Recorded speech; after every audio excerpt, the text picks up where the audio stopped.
Welcome to the very first Chez Davis interview. I am very pleased to be here today with Brandie and Todd from Roaming Retirement.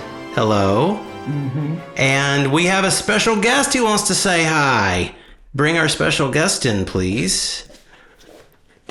Hello. Hello. Hi. Hello, special guest. Susie and Jenny wanted to come down and say hi. This is the big girl's last day at the daycare she's been attending for 9 months, and tomorrow she goes to a new one. So there might have been a tear or two from this crusty old fella when we picked her up, but it's going to be a great new adventure. We're very excited. Thank you for... Okay, have a nice chat. Thank you. Okay. All right. Thank you for coming to say, and she's waving goodbye. Bye-bye. Say au revoir. Bye-bye. Au revoir. All right. She's totally Frenchified by now. Thank you for coming to say hi. So nice to have you with us on this inaugural episode of this interview series that we're starting and looking forward to doing. So first, I want to ask you some questions about basically who were you before Roaming Retirement? You want to start? We were just two people with careers and lived in Texas, mostly in Dallas, and then a few years in the Austin area. My background is in advertising. So I did a lot of print, TV, internet, you name it, for some major brands. I was a college professor. Oh, what was your subject? I taught at the University of North Texas, which is in Denton, Texas, just north of Dallas. And I also taught at Texas State University, which is in San Marcos, Texas, which is just south of Austin. Yeah. And that I did for 35 years, something like that, yeah. What did you teach? I taught economics. Oh, really exciting, engaging subject. Hey, well, San Marcos is nice. I have some good friends from the Austin area, and so I've been to San Marcos. It's really cool. But I have to say, no offense to any of your friends in San Marcos, I don't think it's as cool as Nice, France. So, what led you to choose Nice as your new home? I know you looked at Portugal and Spain and some other places, but why France and why Nice in particular? So we have always wanted to live in Europe, and that has really been a goal for us for a while, lots of years. And so we had planned to retire, and when we retired, we were going to move to Europe. And the first place that we were thinking about going was to go to Spain. I speak Spanish, and that seemed like a pretty convenient place for us to go. We spent a little bit of time in Spain, and at the time there was a brand new, tell me if I get this right, digital nomad visa. And but the problem is it really wasn't. It wasn't clear to us what the tax implications were going to be, how long we could be there, what the stay requirements were, how much money could we make. So we weren't really certain that we wanted to do that. And we spent a little time in the south of Spain. And what we found out is culturally that probably wasn't a very good fit for us anyway. Brandie does not want to eat dinner, and neither do I, at 8 o'clock at night. And that's okay, if it's not between 8 and 9, they really don't want you to be eating dinner and nothing's going to be open. Right. Yeah. And then there was the other thing is that part of Spain is has a lot of Brits there. And so it felt more like being in southern England with just a lot better weather. And so that really didn't work for us. And then we looked into Portugal. We spent a little bit of time in Portugal, but we got involved in trying to get Portuguese residence permits. And we've been in that process for what? 2 years. 2 years now. And it started out that it looked like it was going to be something, that was really great. Then the government changed and the laws changed and it really taxes changed. Yeah, and so we are still officially in that process. Okay. And we were in Portugal last August and September, thinking that was about the time that we were going to get our residence permits, and no, that did not happen. We went and talked to our immigration attorney because, yes, we have a Portuguese immigration attorney, and we're like, well, how's this going to happen? And they said, well, I mean, if you want to stay in Portugal, you can just stay, and we'll write a letter, to the local council, and we'll tell them that you're here. You won't be illegal. You will just be irregular. And we're like, yeah, no, we're not real comfortable with that. Don't want to be irregular. Yeah. No, we don't really want to be irregular. And right about that time, and I'll let Brandie take the story over at this point, because right about that time we were looking for something else. And she came across somebody on TikTok. Yeah, when it became apparent that we weren't going to get a residency visa for Portugal, we're actually in Lisbon at the time, and we're going to head back to the States for the holidays, and we're like, shoot, what are we going to do? And I was scrolling on TikTok of all places, and I came across somebody who was talking about renewing a long stay visa in France. I'm like, what on earth is this? And why have I never heard of this? Because I've done so much research on moving abroad and retiring in Europe, and you read all of those expat guides, and they're all, Panama, Portugal, and Spain. And I think France was on there, but I thought France was going to be too expensive. I thought it was going to be too hard with the language, and I never read that far down is what the problem was. But once I started looking into it, I was amazed how easy it was to get a long stay visa. So if you're not working and you don't have to make an income, which we quit our job, so we're not too worried about that. They make it so easy, and it was really surprising. Yeah, we spent several weeks gathering paperwork for France, and then then we turned it in, and within like a week we had the residency permit. Yeah. And again, realize that we've been trying to get a residency permit to be in Portugal for 2 years. So that was that felt like light speed. We didn't we didn't really know what to do. And the other thing that that you should keep in mind is, and I hate to admit this, but we were never really Francophiles. I mean, it's not like we were like, oh, France, and we definitely want to move to France, and France is the only place. I mean, it's not like we just stumbled upon it, because this is something that we wanted to do when we were retired. But the option of France and the option of Nice really wasn't at the forefront of our minds when we started this process. And it turns out that, it's such a great opportunity to be in France. It's so easy. And, of course, Nice, as you said earlier, is a lot cooler than San Marcos, Texas. Yeah. I think anybody in San Marcos who's ever seen any video of Nice would probably have to concede that point. They know that we're not throwing any shade at the people back in South Texas. There's a lot of people who live in the United States that think that the United States is the greatest place in the world to live. And there's some really great places to live. And San Marcos is a great place to live if that's what you want. Yeah. It's not Nice as far as I'm concerned, but again, I don't want to throw any shade on San Marcos, or I don't want to throw any shade on anybody that has decided that they really want to live in the United States. Another thing that you should keep in mind is that we did not come to France to run away from the United States. And I know that some people are thinking about moving to Europe because they want to get out of the United States for whatever reason, right? That's I can not think us. I can think of a few. Well, yes, exactly. But that is not what we did. That is not why we are here.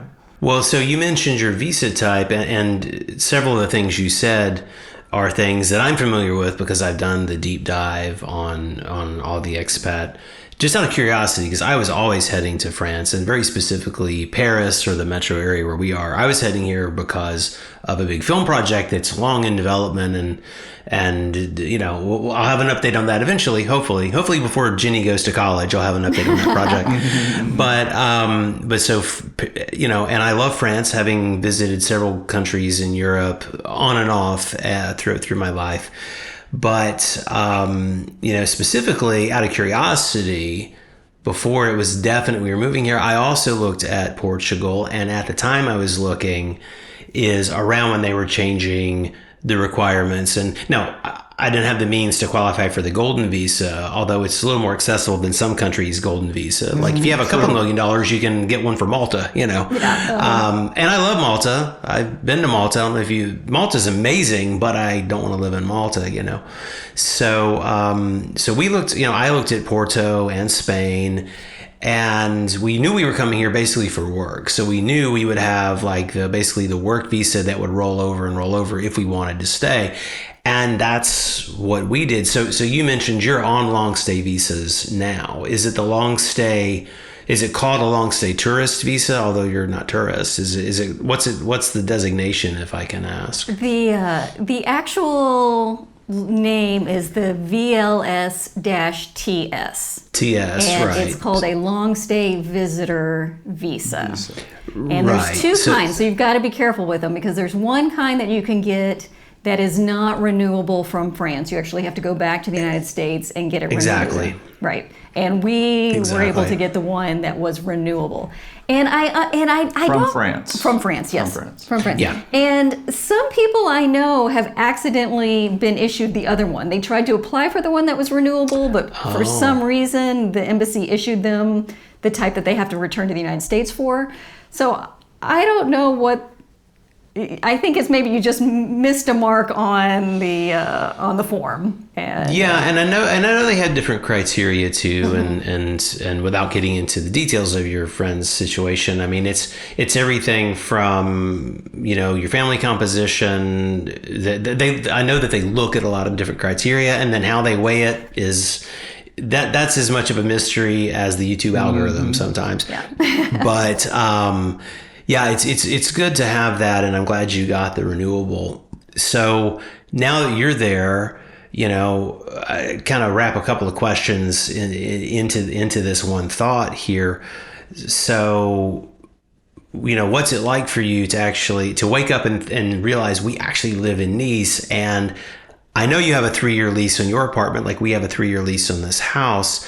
But do you plan, are you of the mind at this stage that you're going to stay there and settle? Or you think maybe this is a great place as a landing pad, but maybe we'll end up looking for a house to buy someplace else? I mean, what are your thoughts on Nice what's it like now? And then what are you, as you start to think like longer term, what are your longer term thoughts leading you to? Well, I will remind you again that our target was not to live in France. Our target is to live in Europe.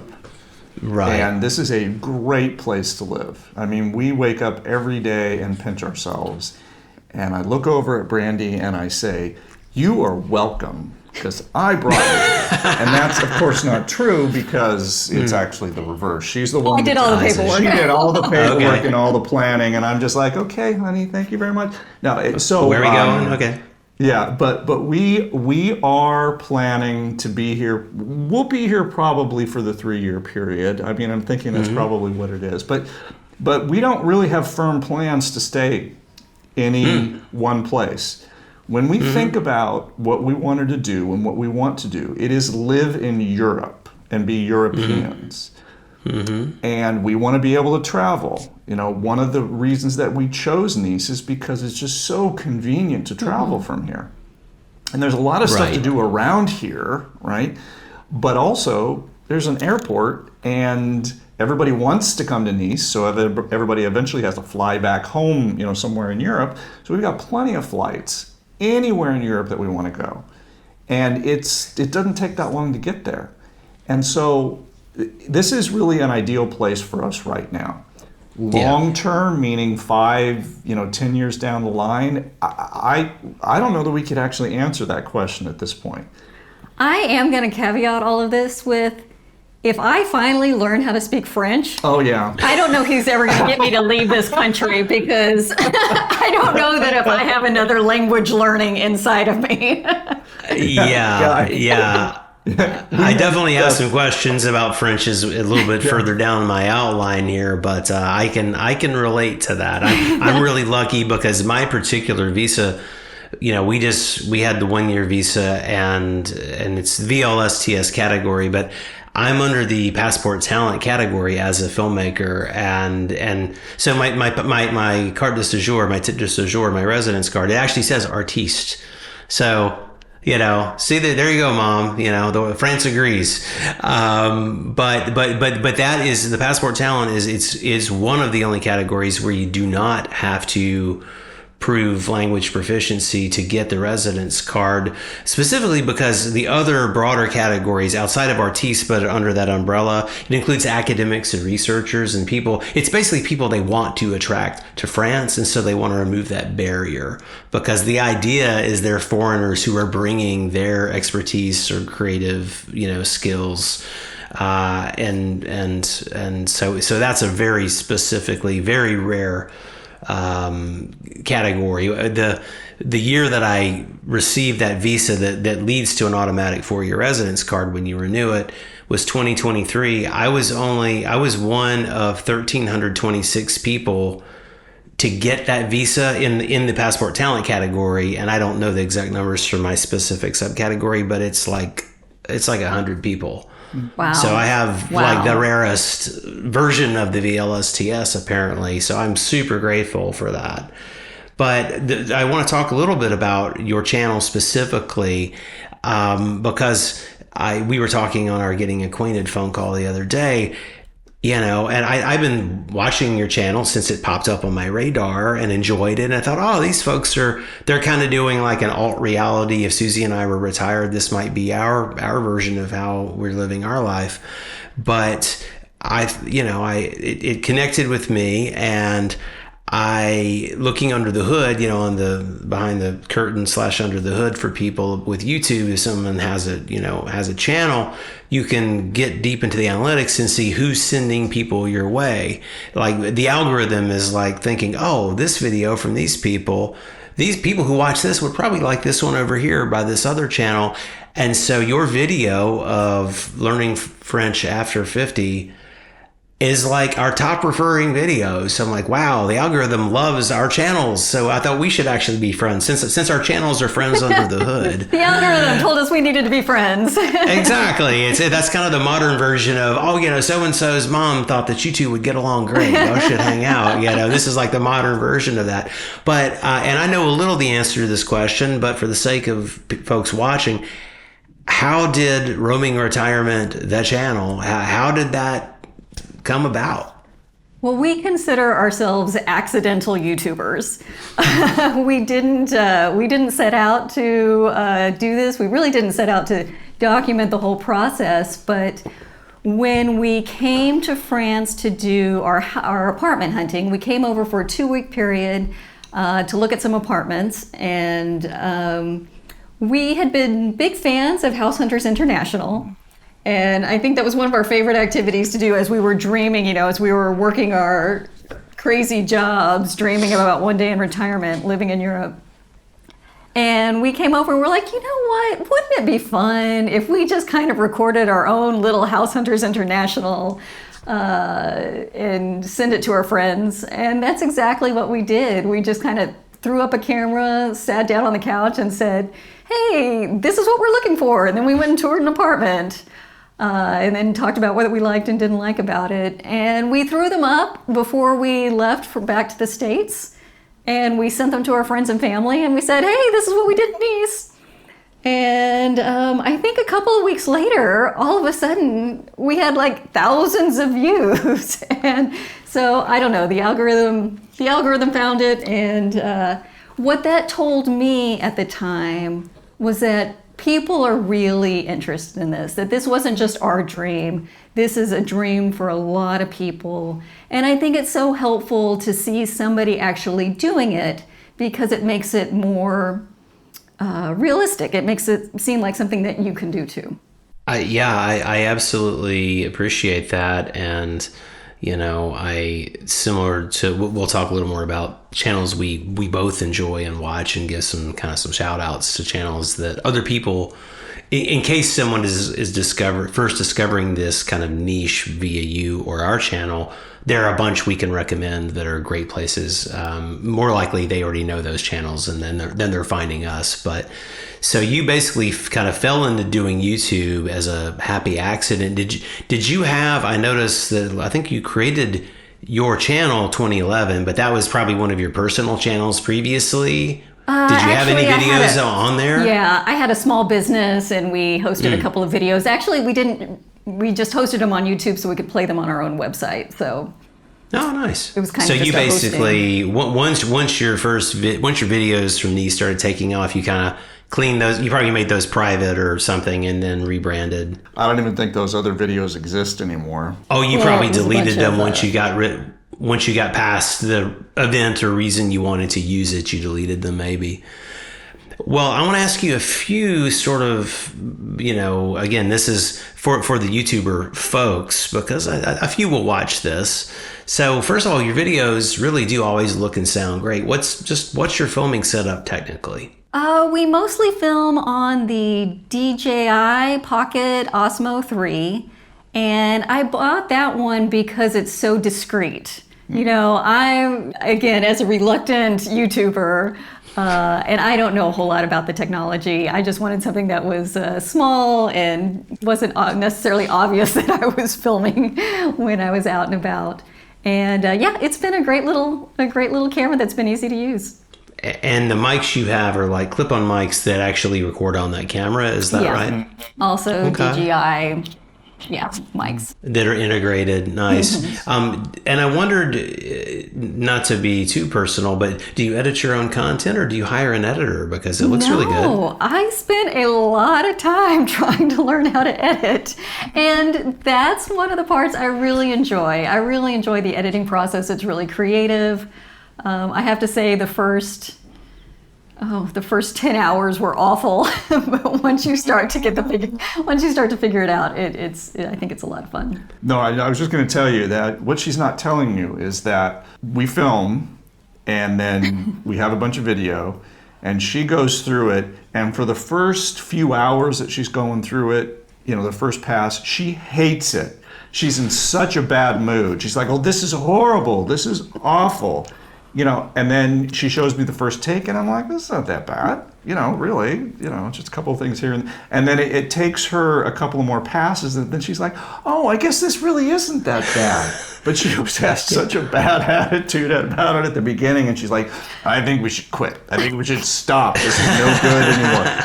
And she always comes around, but yes, she works so hard on this process. What platform do you do your editing in? Oh, I just use something called Filmora. It was recommended as a beginner editing software, and I've heard of that. I've never used it, but I think it's sort of roughly similar to Apple's iMovie in terms of the way that the clip, it sort of keeps the audio and video baked in together unless you go to the trouble to separate it. If I understand right, is that how the interface looks? Yes. So last YouTube tech question is, did I hear right, Brandie? I was distracted because my wife and daughter were coming in right when you were saying what you did. Were you saying that you were in advertising before? So you already have an eye for design and things like that. Well, I wasn't on the creative side. I was on the business strategy side. So we did all the strategy work and kind of approved the overall direction. But yes, I've sat in, and that's kind of one of my problems, is I've sat in, a ton of TV commercials and video. So I know what good editing looks like. I know what good sound looks like. I know what good lighting looks like. And we're not doing that. She just gets very frustrated. This is not professional enough. Yeah. I'm like, well. And I'm always like, oh my gosh, if my coworkers could see this, they'd cringe. But you know what? That's not what YouTube is about. YouTube is about real, honest, authentic stories. And you know what? If there's editing issues, we're still getting you information. Yeah, I mean, if I were to say anything about somebody who is actually trying to do this, what Brandie has been most successful at, from my perspective, is, the editing is wonderful and she's doing a great job of that. But the storytelling is really what I think has made people be interested in our channel. We've got actionable items, we've got interesting stories, and it's really not just talking heads, or that's what she's trying to do with this. And I think that she does a really good job on the filming side and also on the editing side. But then, previous to that, she actually, she writes out a script, and sometimes we follow it, but we've got a real idea of what the entire story is, and that I think is probably one of the most important things about being successful on our channel. Well, it's clearly working, and the last question was, do you do your own thumbnails, because they really are all very nice and professional, and yeah. Yep, I do all of those on Canva, which I think is such a great tool. That's recommended to a lot of people. I'm a Photoshop user for 30 years, so I use Photoshop. But I understand Canva. I've played with Canva before, and if I was learning something from scratch, I would probably gravitate toward that for the sake of expediency. So let's get back to all things Nice and your channel creatively. So first of all, as a a professional filmmaker for a living for decades, there is something that happens to you psychologically when you're evaluating something through a lens, right? And you're seeing a certain frame. So it's different than looking with your eyes. And you can see the same, you can visit the same place multiple times, but when you look through a frame, you start to think about it sometimes or feel about it differently. Is there anything that you've learned about Nice, good or surprising or bad, good, bad, or otherwise, specifically since you started documenting with the eye towards sharing it with people? Well, I can tell you this, Nice is so beautiful. Mm-hmm. And you talk about looking at it through, the lens of a camera, and I think that just heightens how beautiful it is.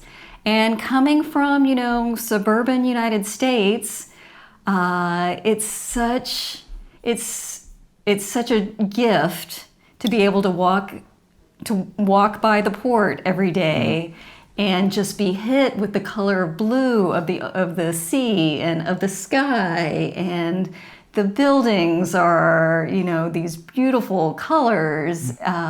So I have really appreciated just being able to be surrounded by this beautiful architecture, the beautiful colors that make up this area. So how do you come up with new video ideas? Are you just kind of walking around and then one of you sees something and thinks, hey, that, this is interesting. And then the other one says, that'd make a great video. That's what Susie and I do all the time. Or we'll be working on some logistical administrative nightmare, frankly, sometimes. Or, we have some pleasant realizations too.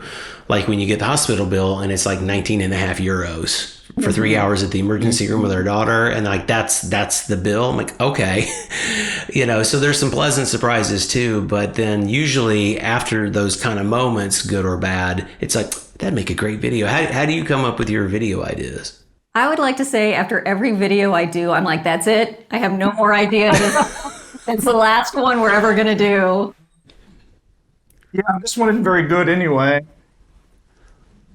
Sure. There are so many ideas. We are bombarded with ideas every day.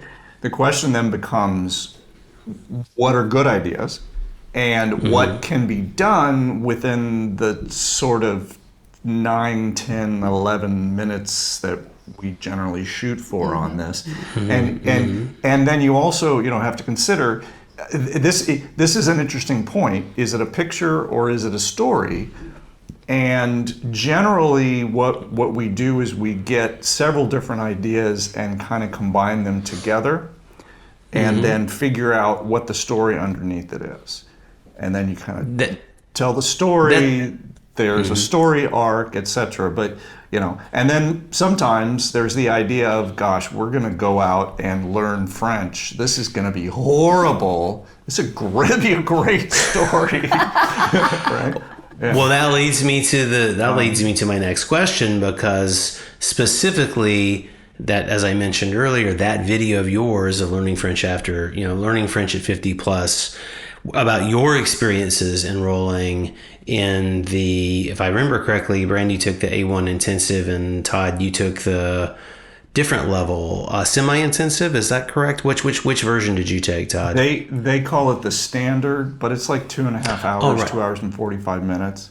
And Brandie's was 4 hours, right? Well, yeah, and hers was started at the A1.1 level, which is that's the kind of the baby beginner, and she's already done that level. She really had already done that level before, but she hadn't done it in France, and she was a little uncomfortable with that. And so she got into that, and within a couple of days, they realized she shouldn't be in that one, so they bumped her up to the next level.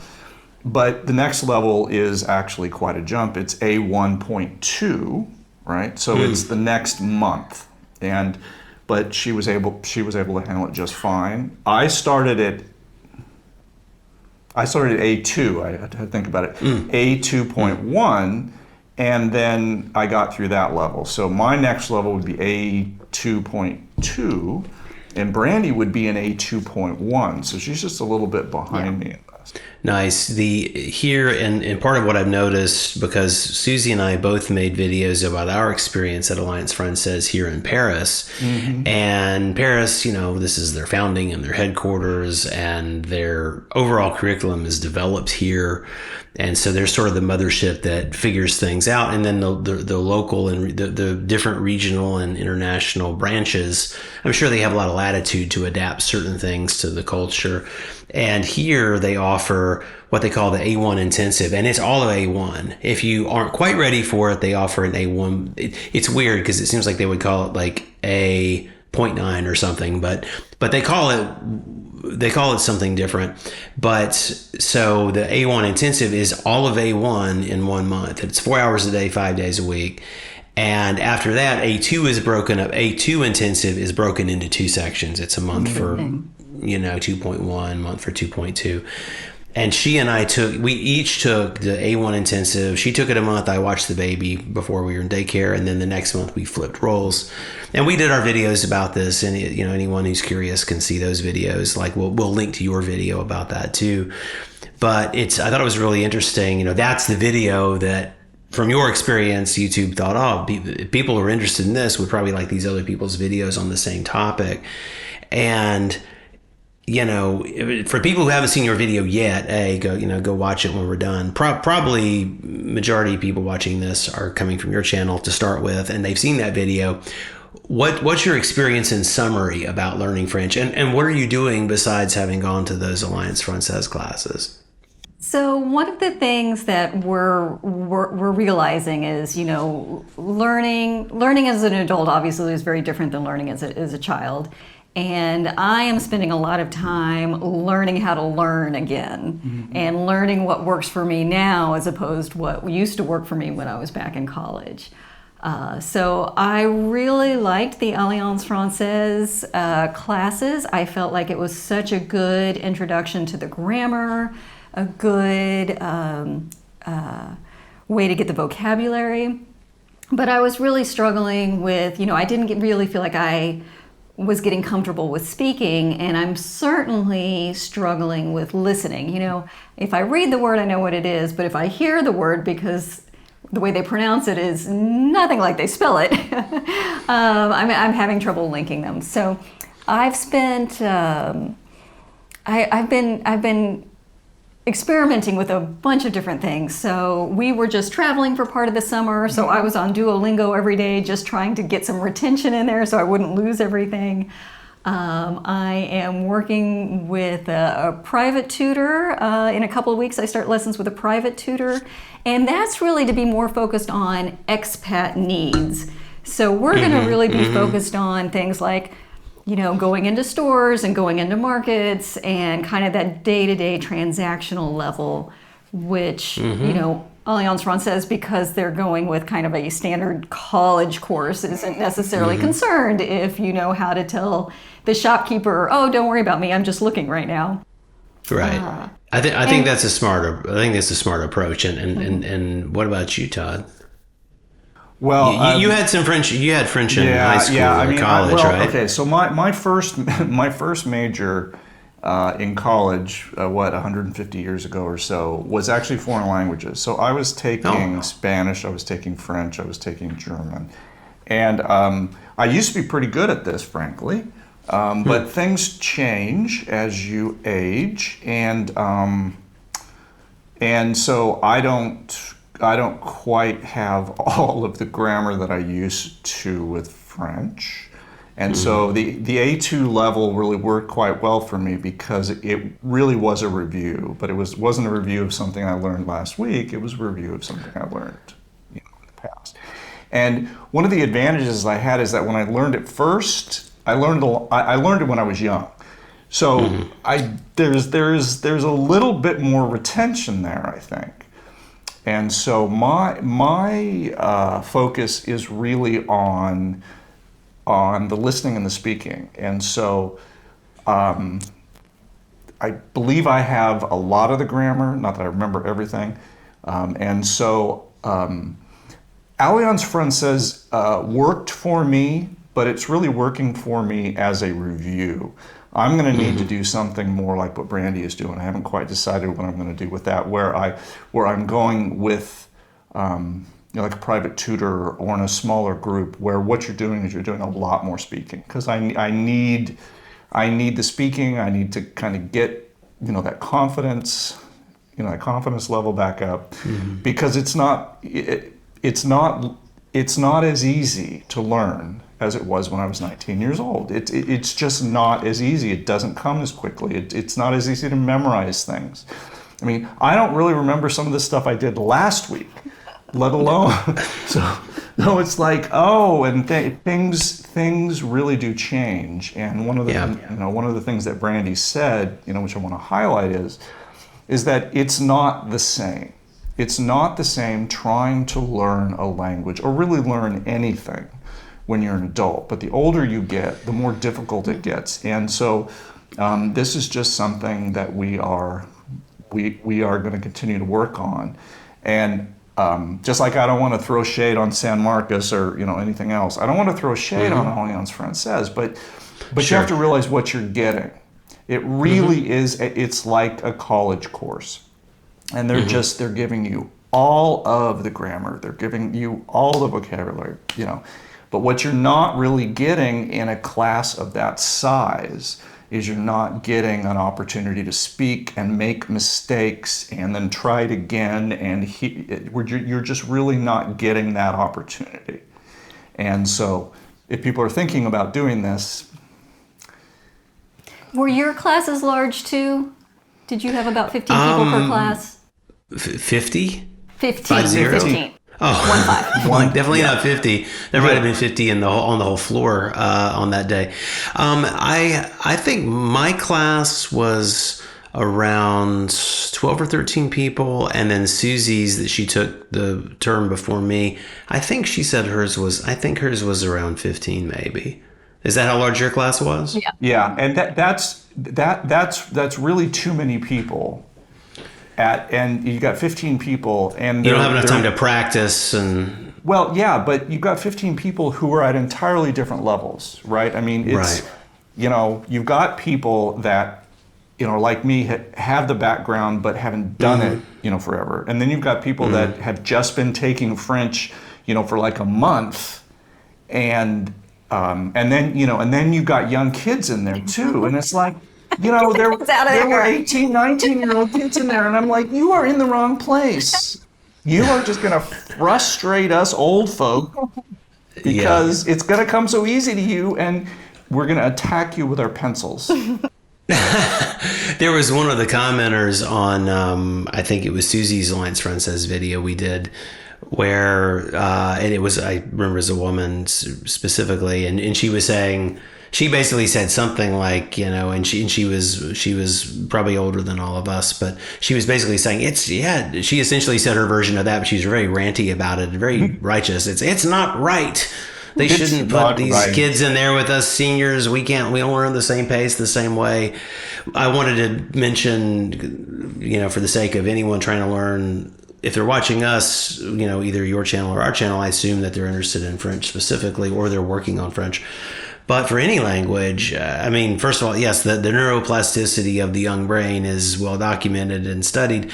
Our daughter fully understands. She's not speaking yet. She's got a handful of words, but she really has her own language because she's growing up trilingual. Because my wife almost exclusively speaks to her in Chinese. I speak English. My wife and I practice French at home pretty much every day. She's usually in bed though. So she hears French from us, but she's been going to an all French language daycare for 9 months. And then my mother-in-law, they video chat 4 or 5 times a week, and she's back in China, only speaks Mandarin, and it's her dialect of Mandarin, which is different than standard. So my daughter fully understands many basic body parts, items, concepts in 2 or 3 languages, which is really wild. But when she starts speaking, it's probably going to be sentences will probably be a combination of French, Chinese, and English. But that's cool. That'll sort itself out down the road. But we feel so lucky. That's part of why we were determined, because we told our story on our channel. I won't repeat it all here, but essentially we've been planning to move here, as I said. We got back to Beijing, my first time since the pandemic. We finally got back after our honeymoon reunion tour. 3 weeks later, Susie's got what we learned was morning sickness. And we're like, okay, well, the movie may or may not be starting in time to bring us back, and kind of take care of us. If we want to have this baby in France, we got to go. And we did. So that accelerated a massive rush of a process. And the details of that, we talked about that in an overview on some of our videos, but the details of just that deserves its own video. But I wanted to also just share with anybody trying to learn a language, Brandie, what you said about working with a private tutor and working on practical language you need, really important. When I moved to China, like I've been back and forth a lot, but when I moved properly to Beijing in early 2016, I went on my own, but I ended up through luck and circumstance. I had a friend from LA. She had gone back home to China. And I ended up getting hired as an executive for an upstart film company to run their international division. I was the only foreigner. But I quickly, my Chinese is kind of pretty bad now. It was better than my French is now. But what I focused on was, okay, I'm going to be in all these meetings, shaking a lot of hands of, government people and senior executives of other companies. And I need to learn some really basic, important Chinese besides just, ni hao, besides just basic conversational hellos and whatnot. So I got a private tutor, and I wrote up an evolving, she worked on basics with me, and I had Duolingo Mandarin for what it's worth, which is fine.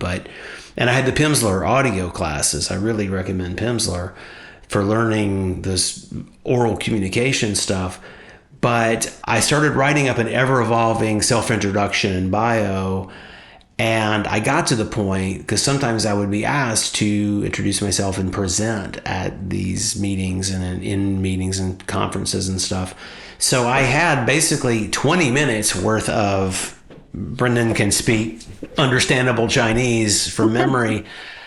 And of course I have maybe I have 1% of that somewhere in here. Mm-hmm. But that was so useful, is learning a practical dialogue. And that's how we study that's part of how we study our French now, is when we're going to go into a new situation. Like if we have to go to some new kind of government office for a certain task, or a new task at a place, or we're going to do something we don't normally do, we game it out. And I will use a combination of Google Translate and ChatGPT, and I will write everything up. Okay, here's what we're doing. Imagine I just role play it all. Okay, here's the conversation. Hi, I'm Brendan. This is Susie. Here's why we're here. And I get to the question, and then, okay, well, they're getting to say this, or maybe this. And I write up those, and then I write it all out. And then I listen to the computer audio of what that sounds like. So when they reply, I've got... That's so smart. Yeah. So it's been really super helpful. And at a certain point, of course, unless it's by design a short kind of interaction, at some point, my French is going to fail me. And so that's when I usually switch to, in French, basically, excuse me, but I understand much more French than I speak. I only speak a little. Do you speak English by any chance? Or I'll translate, But in terms of being a good, we're not citizens, right? But being good residents of France, and like any place, being a good guest, because although we have residence cards, I still consider myself a guest. So trying to be a good guest, trying to play by their rules, trying to speak their language, trying to follow the customs. Is there anything that you've sort of adopted or adapted? Have you adapted yourselves in some way, or have you adopted certain French habits, traits, customs? How Frenchified are you basically at this point? Well, I think we have definitely slowed down. I do appreciate the French slower pace of life. And I think I mentioned this in our last video of actually sitting down for lunch now. Mm-hmm. I can't tell you in the States, I don't think, lunch was something you ate at your desk, ate in your car, or ate on your way somewhere else. And the French do not do that. So I have really been enjoying a kind of mid-afternoon, because that's all you can do because the stores are closed. So you might as well sit down and have lunch because you can't do anything else. So here is something that happened to us a couple of weeks ago for the very first time. We got kicked out of a restaurant for staying there too long and eating dinner. We were there for 2 hours and they kicked us out. I'm like, we are now officially French. We've stayed so long at a restaurant that we overstayed our reservation and they kicked us out. I will say the owners were Italian, so they weren't. I don't think a French person would have kicked us out. The Italian owners, however, were like, right, but they're like, no, I'm sorry, you've been here for 2 hours. Go. Go. So maybe they did think we were French, kicking us out. So it wasn't that. Were they closing, or did they have another? No. That table was reserved for other people. They had another reservation because so we had made a reservation, for like 7 o'clock when they opened, right? That's what. Yeah. So and then we're eating, we're drinking. There was a couple of friends with us, and all of a sudden it's 9 o'clock, and they're like, "Nope, you gotta go." We're like, wow. It was kind of rude. Wow, indeed. But then I thought, well, maybe that means we've made it. Exactly. We're taking too long. We are taking too long at dinner, and we sat down to eat dinner last night, and Brandie wanted to have like a business meeting and go over scheduling at dinner, and I'm like, you can't do that in France. We're sitting down and eating. We are having this meeting after dinner. Don't bring that computer out. Don't bring out your. Don't open up Excel at the dinner table. Yeah. Sacre bleu. How gauche. Yeah, exactly. We absolutely cannot do that anymore, and we have to go to apéro. Before we have to have apéro before we eat. It's a tough life. It's a tough life over here. So it's tough. Well, you're doing well with it. I know we're running out of time with you, and I'll sort of wrap it up here in the next few minutes. I wanted to first ask, we have overstayed our welcome. He's going to kick us out. No. I know that you have a hard out. No. I'm like the Italian guy. It's like, je suis désolé. No. I'm just aware of the time that we have together to record. I could talk to you another half an hour. I'm curious who are some of the other YouTubers who you do watch and learn from and admire, and then how do you see now that you're doing this? And you mentioned maybe you're retired, maybe you roam somewhere else in the future, and then you take the channel with you because maybe it's the Portuguese edition or whatever as you move around, but. Who are some other YouTubers that have really helped you get acclimated, situated, feel more of a part of understanding France, and where do you kind of see your channel going now that you're you're committed. You're committed now. You're stuck with it. We love Baguette Bound. Thank you so much. They have such great content. We love them so much.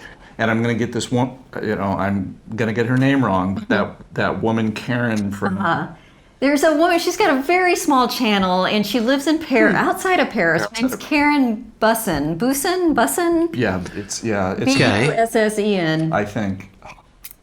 She's adorable. She is absolutely adorable, and she will go into, you know, some of the trials and tribulations. I think she's married to a Frenchman. Is that true?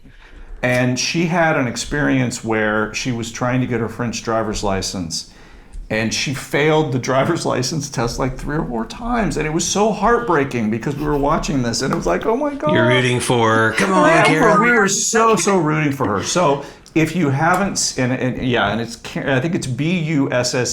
It's Karen. If you haven't checked out her channel, you really should. She does an absolutely great job. And nice. I'll look it up and be sure to put her in the show notes. I'm sorry. Was there somebody else you were wanting to highlight? I didn't know if I cut you off there. There's so many. There's another woman here in Nice. Her channel is Postcards from the Golden Years, and I have to say I really appreciate her content. She's been living here in Nice for a year. And she just documents daily life, and she'll teach you how to get on a tram. She'll teach you how to go to IKEA. Yep. She'll teach you what the cleaning products here look like. So like really gritty daily stuff. So I mean, once you get here, she's a good channel to follow just for figuring out day-to-day life. Excellent. Well, what do you see doing with your channel as you kind of That's a put good her question. along and evolve? What do you see us doing with our channel? And you know, okay, so obviously this is Brandie's channel. No pressure. She is absolutely the brains behind all of this. So I'm going to shut up and let Brandie answer that question. Well, I don't know, because every video I do, I'm sure it's the last one. That's the last one. Yeah. So, but no, I mean, I think I'm trying to make videos that I wanted to see when I was in the U.S. dreaming about this. Mm-hmm. So I'm trying to create the content that, when I was sitting back in Houston and we were trying to plan this, what did I want to know, and what was I searching for? So that's really what we're trying to provide. Okay, that's very much what Susie and I are doing. Is we're making the channel we wish we had. Mm-hmm. You know, when we set off on this, and as new things come up, we realize, other people, you know, if it's some fun, cool cultural experience, which we haven't put out a lot of those yet. We have a lot of those kind of things like filmed, and it's just hours in the day issue, you know, to put them together and put them out.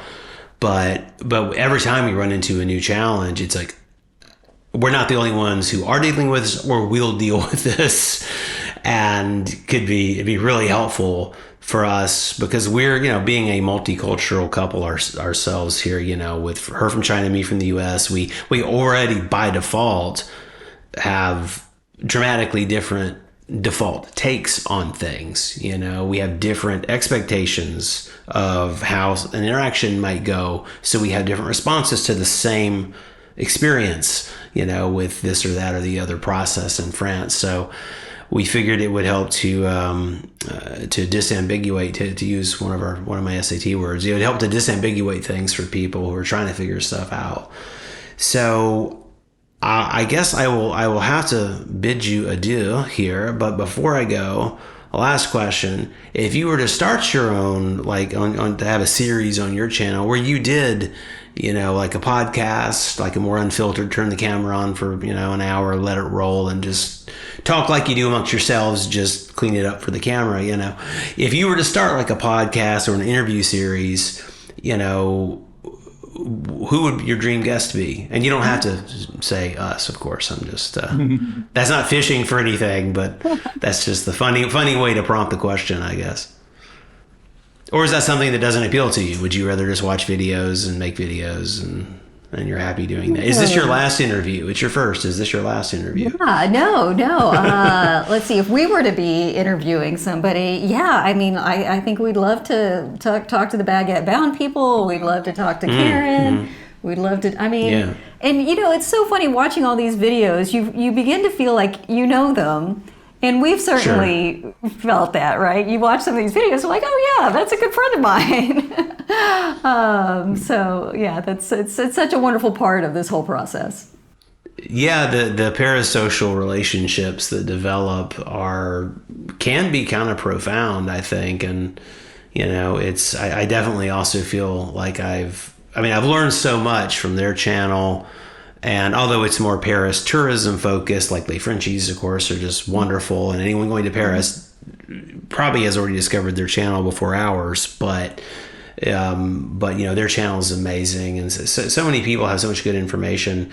But I definitely, like Frenchie said, built what I see. I'm not on Facebook, but my wife is. She's not active, but she has the account still, and so she joins them. Their community has, I don't know, like 400,000 people or something. It's super, and like people are asking questions and other people are answering. So like they basically have the platform in the community, and then people are solving all their problems for each other, and I'm sure they weigh in from time to time, but we're really looking to build something of a community ourselves, and the sort of channels that we do, it appeals. There's a broader appeal for people who want to see Nice. They want to see what it's like, even if they have no intention of doing what we've done, respectively, which is relocate and make a life or move your life to this place.